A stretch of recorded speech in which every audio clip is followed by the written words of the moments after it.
Guys, welcome back to literature classes. This is Abhilasha Yadav. Guys, today I'm going to discuss about the very important topic of English literature, that is going to be the Puritan age. I mean to say I am going to discuss history of English literature, and this is the fourth video of history of English literature. Today we will discuss about the Puritan age. What is Puritan age, why it is named as Puritan age, and from which year till which year it is lasted, and how many important poets are there, what is the literary background of the Puritan age, and what is the historical background of Puritan age.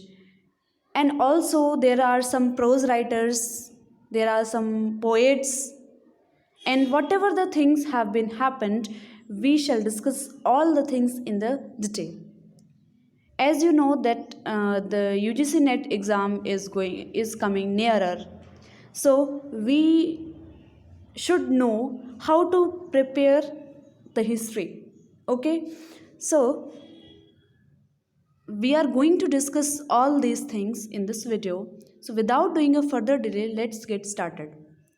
So guys, Puritan age, as you are watching on the screen, that Puritan age was started in 1625. After the Elizabethan age, this Puritan age was started. Why this Puritan age is called as Puritan age? Why it is named as Puritan age? So it is named after the Puritans. When Puritans emerged, a group of Puritans emerged, so it is named as Puritan age. It was started in 1625. A group, who is Puritans? So a group of English speaking Protestants. A group of English speaking Protestants who were dissatisfied with the religious reformation which was held, or you can say which was happened in the Elizabethan age. During the Elizabethan age, a religious reformation was happened. The group of this is English speaking group, or you can say this Protestant group, were not satisfied with that religious reformation. So they have started a movement that is known as Puritan movement of England, and this movement was happened in 17th century. Clear? So Puritan age is named after the rise of Puritan movement in England in the 17th century. Actually, in the age of Elizabeth, the Church of England got purified, or you can say the people of England wanted the complete purification. These Protestants wanted a complete purification of the Church of England, so they have started a movement. They want that all the practices, all the church practices, all the works which are happened in the church, the rituals of the church, they should be removed, and the new things, the new criteria, the new rule will be developed. Okay, they believed the pure Christianity. They believed in the pure Christianity. So they have started a movement that is known as Puritan movement. So that is how the Puritan age is named. Clear? Next was we are talking about the history. Clear? So next was English Civil War. What is this English Civil War? English Civil War was started in 1642. And one thing that was very remarkable during this Civil War, with the Civil War, the theatres have been closed in England. Okay, so why this English Civil War was happened? This English Civil War was started in 1642 and it was lasted till 1651. Actually, this war was a series of conflicts between Charles First and the followers and his followers, and they were on the one side, and there were another party that was known as parliamentarians, that were known as parliamentarians. Parliamentarians have another name as Roundheads, and the Cavaliers, who are the followers of Charles First, known as Cavaliers. So, who are Cavaliers? The followers of Charles First are known as Cavaliers. Sometimes the question is asked in the exam, who were the followers of Charles First, or they ask in the question that who are called Cavaliers. So the followers of Charles First were known as Cavaliers. Okay, so this civil war was happened. Why? Because of the series of conflicts between Charles First and the parliamentarians. So civil war was started, and it was ended in 1651. And who won this war? The war was ended with the victory of parliamentarians. Clear? That's why Charles First was executed. After the defeat of Charles First, he was executed, and Charles II, who was the son of Charles First, he fled to France. Charles II fled to France. So now, in this time, there were no monarch, there were no ruling king. Now the hope of monarchy was demolished. Now, a person who replaced here, or you can say a person who has protected the monarchy of England. Who was that person? That was Oliver Cromwell. Oliver Cromwell became the Lord Protector in the year 1649. In the year 1653. Before that, Commonwealth of England was happened. It was started in 1649 and it lasted till 1653. After this Commonwealth, Lord Protector Oliver Cromwell came to England, and he has protected the throne of England, and he started as a protector, Lord Protector. And in the year 1660, he started this in 1653, and he protected in till 1660. In the year 1660, Charles II restored to the throne, who fled to France. He again came back. Again the things happened, and Charles II became the King of England in 1660. Charles II was restored. The theatres have been closed in 1642. Clear? So there were no any people, there were no person who was writing any plays. Why? Because the theatres have been closed, so there is no need to write any plays or any dramas. Guys, these Puritans have repressed the theatres. They have pressurized the people of England. That's why the theatres were closed. Actually, these Puritans was very narrow-minded person. They are very repressive person. They aimed for religious and civil liberty. Actually, that's why W.H. Hudson remarked that W.H. Hudson says the Puritans had strict rules regarding life and conduct, and an uncompromising spirit,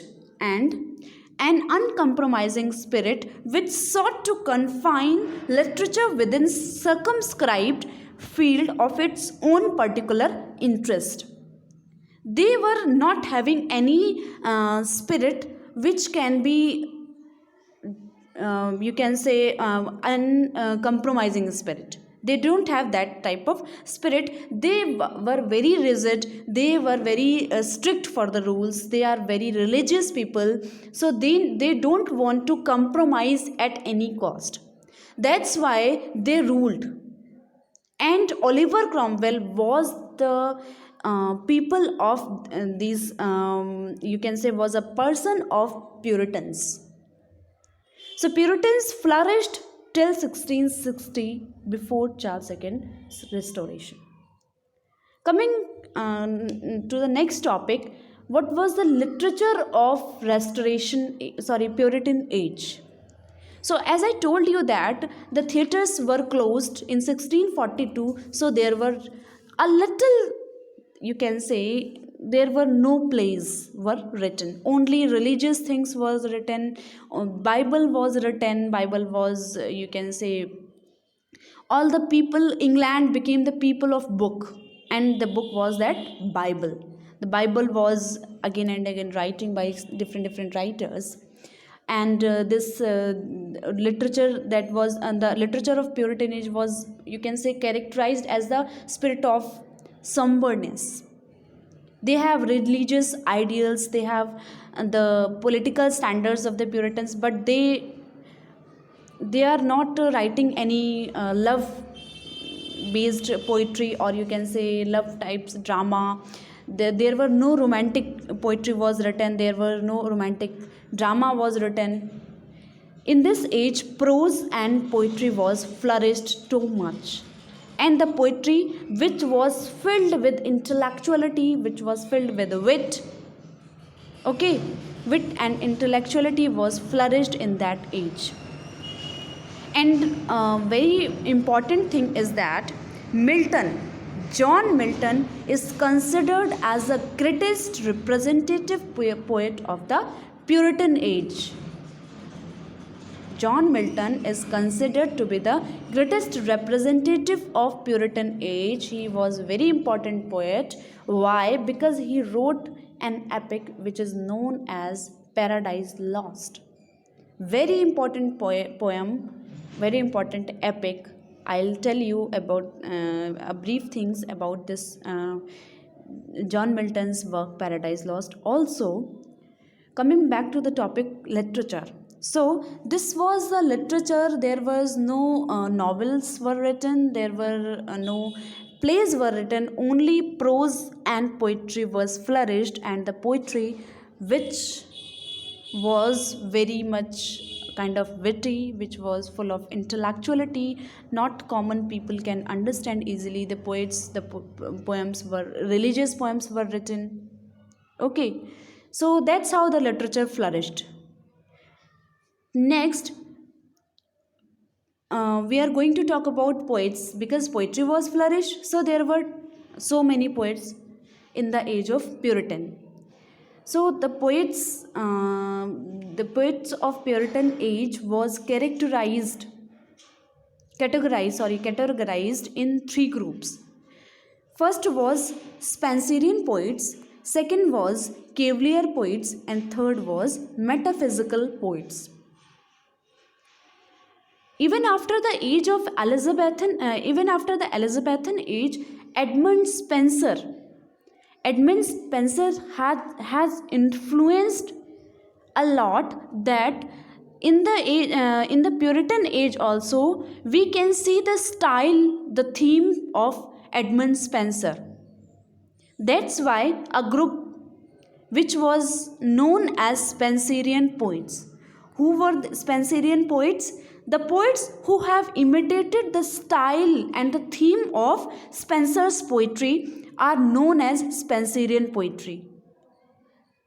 You know, guys, that Edmund Spenser belongs to Elizabethan age, but he has impacted a lot, that he has influenced a lot the poets, that there were a group which is found in the Puritan age also, that is known as Spenserian poets. Spenserian poets have followed a lot. They have imitated the style, structure, the theme of Edmund Spenser.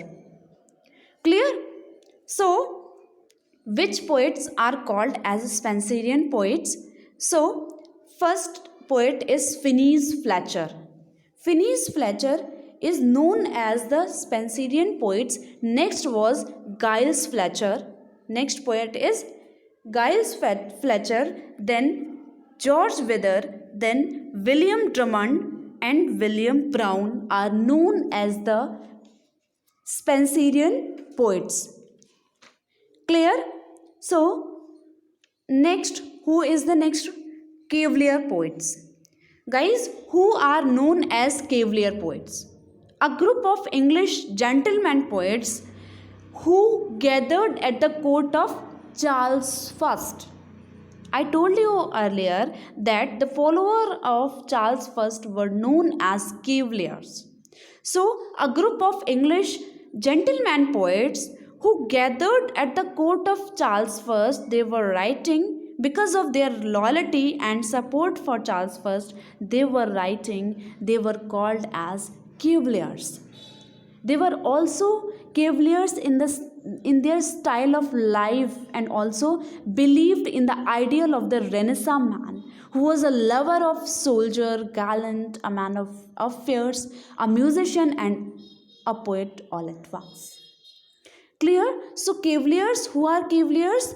The English poets, the group of English poets who gathered at the court of Charles I and they were writing according to the style of life of Charles I, according to the belief, according to the ideal of the Charles I.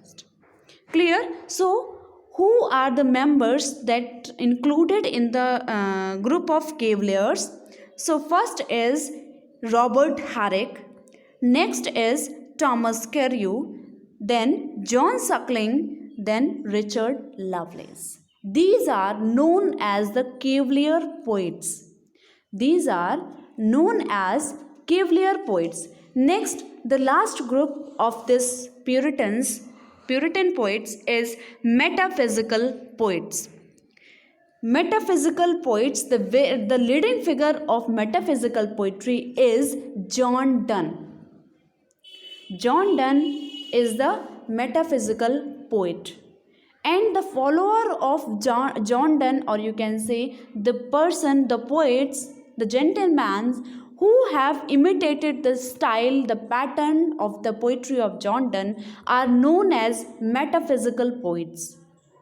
Guys, what is metaphysical poetry? What was the theme of metaphysical poetry? What is the style of metaphysical poetry? I'll tell you in the separate video because it is not possible to cover up all the things in the video. I'll tell you in the different video.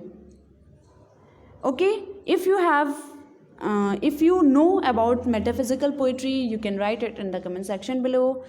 I'll tell you it is right or wrong. Okay, so coming back to the topic, metaphysical poet. So the followers of John Donne is known as metaphysical poet. Next, who is the next one of metaphysical?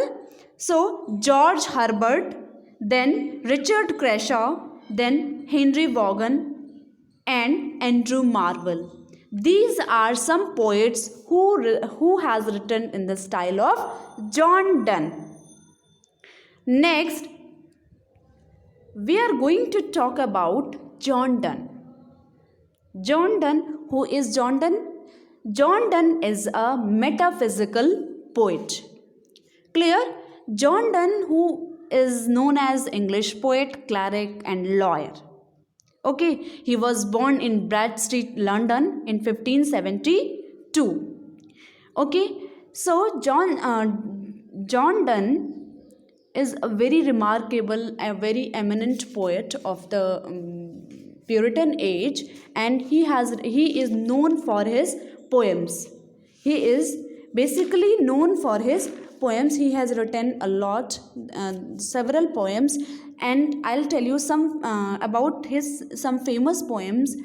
For example, The Flea, very important poem. You have to read, if I'm talking about the net point of view, you have to read this poem, The Flea. Several times the question is asked.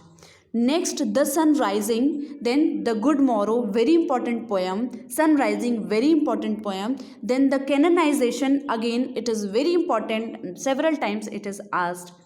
Then a valediction forbidding mourning. In this poem, John Donne is comparing lover and beloved to the compass which is used as used in the mathematics.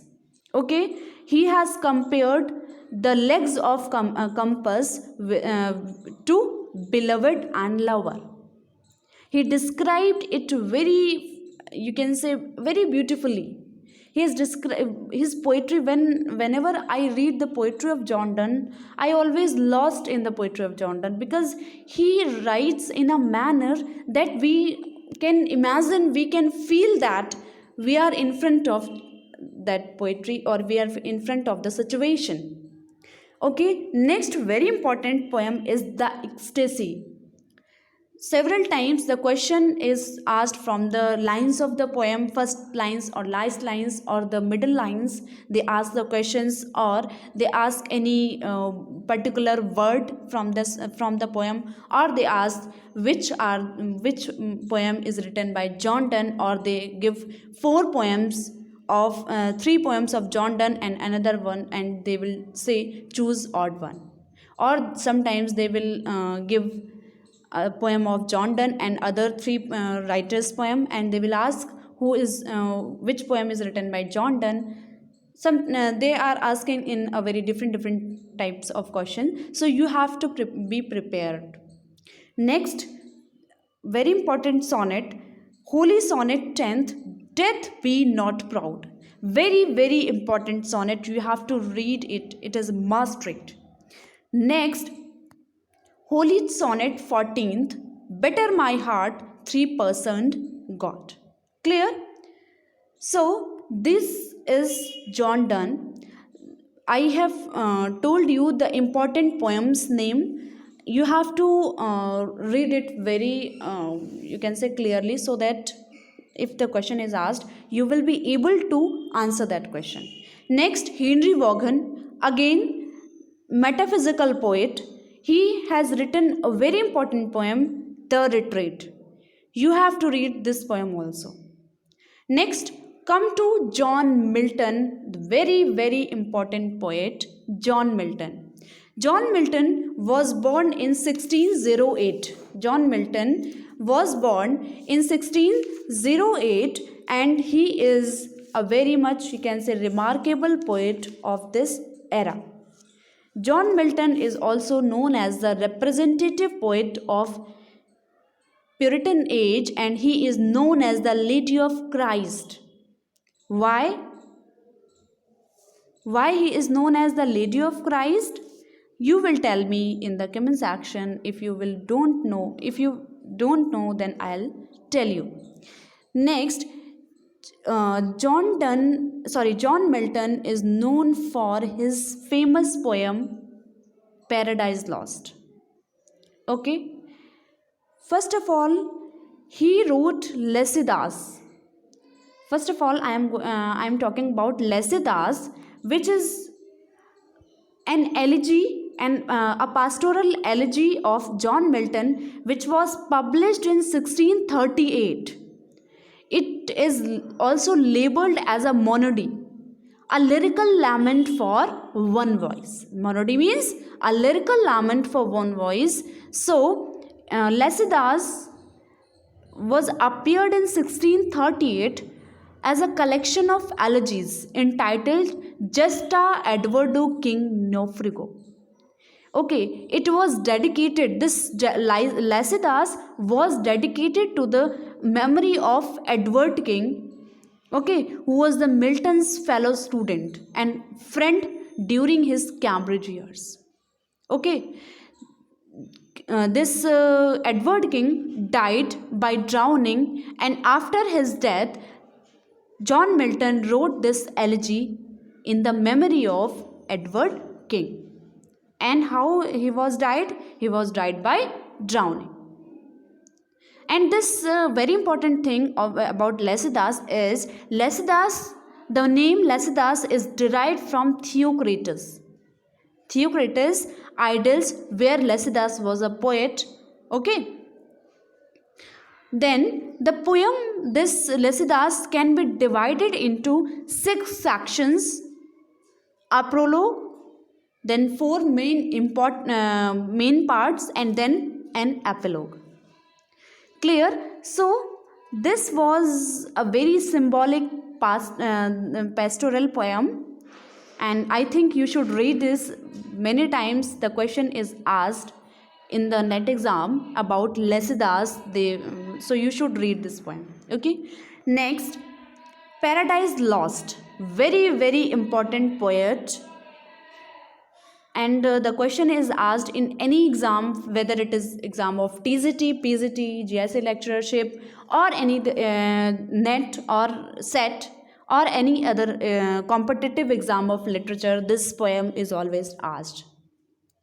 John Milton, as well as John Milton is important, this poem is also equally important. So John Milton, this is an epic poem of John Milton's Paradise Lost is an epic poem. It was originally published in 1667, and when it was published in 1667, that time there were 10 books, and there was also a second edition which came in 1674. That time there were 12 poems.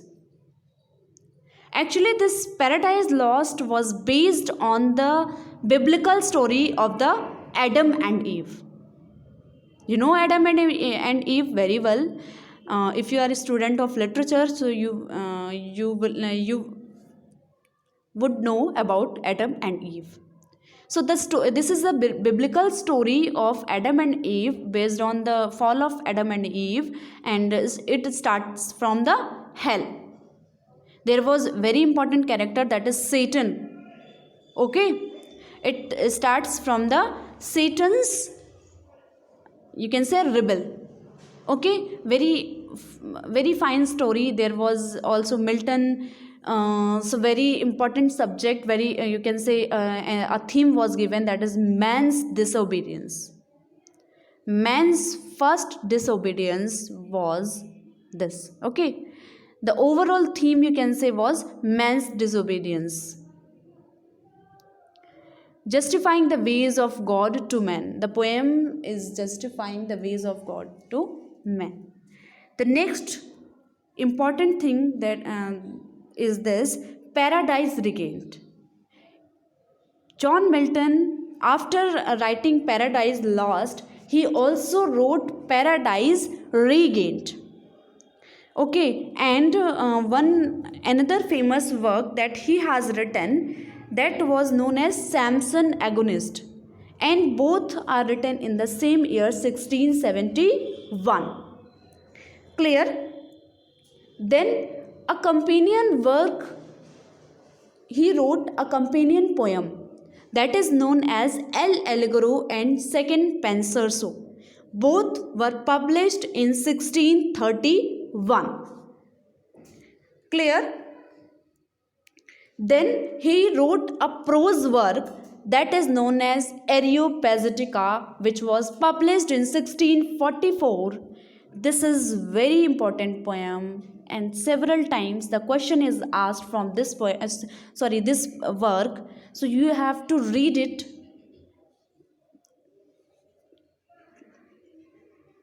Then if we talk about the other poets of this Puritan age, so there are Edmund Waller, William Devenant, Sir John Denham, and Abraham Cowley.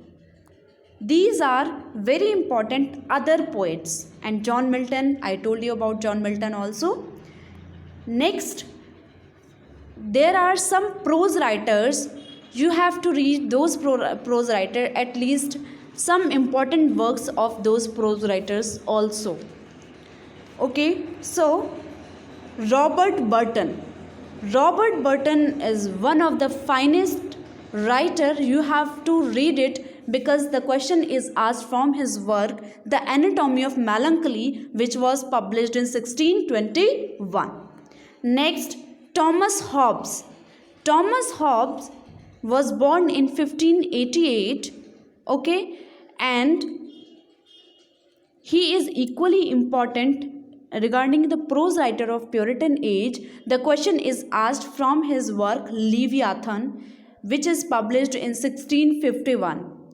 Leviathan is divided into four parts. The very first part of men, the second part of commonwealth, the third part of a Christian commonwealth, and the fourth part is known as of the kingdom and of the kingdom of darkness. There are four parts of Leviathan, the very finest story. You have to read it because it is very important. Okay. Next, Isaac Walton. Next very important writer is Isaac Walton. Walton was also a noted biographer. Isaac Walton was also a noted biographer. He wrote The Life and Death of Dr. Donne, okay, in this year 1640. He is also known for his work The Life of Mr. Richard Hooker. It was published in 1665 to 66. Then he wrote The Life of Mr. George Herbert and The Life of Sir Henry Wotton in 1651. So Isaac Walton is also important writer. Then Sir Thomas Browne. Sir Thomas Browne is a physician, British physician, and also the author who was born in London in 1605. He studied medicine, okay. He wrote a very important work, Religio Medici. It was published in 1643. Religio Medici, which reflected on the nature of God and man. Okay, Sir Thomas Browne is known for his work Religio Medici.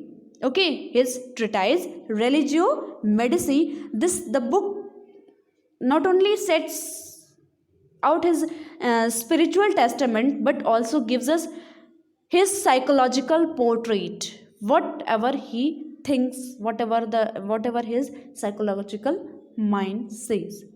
Okay. So this Sir Thomas Browne is also important. Then Sir Thomas Fuller. After that, Jeremy Taylor is one of the important writer of Puritan age. So guys, these are all important writers, important poets, and also the important events that I told you in the video. These are very important. You have to read all these things in the detail. Okay.